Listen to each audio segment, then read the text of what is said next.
G'day there, is there a sinking feeling? I think so. The international media have been interesting overnight on this one. One headline had New Zealand's COVID freakout. In other words, it's an awfully strong reaction to 4 cases. Another one called it the end of the golden run. It does seem a massive reaction if you're waking up in Timaru or Westport or Nelson or Napier or New Plymouth.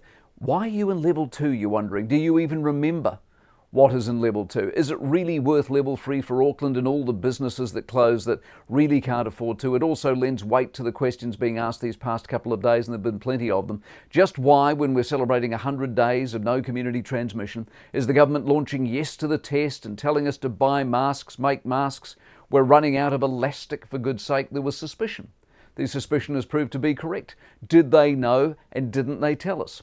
I see a bit of a mess coming. Regionality, given it's new, will lead to the old 6,000 inane questions. The introduction of masks in different levels will confuse people around whether they're mandatory or voluntary. It's at this point, by the way, still voluntary. Will people start freaking out about distancing again? Where does Auckland start? Where does it stop? Do planes fly? Can you conduct business? Do you leave town for a short break in Taupo, for example? Is the Super Rugby still on? What about the election campaign? All of that in broader terms.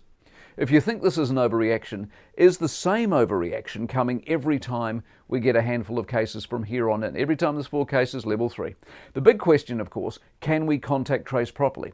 PPE was a mess. The flu jab was a mess, if not a scandal, as TV1 has uncovered this week. The war footing was a con. The Medical Association said yesterday, we don't have a hope in hell of rolling out a COVID vaccine. And the really big question, how did this happen?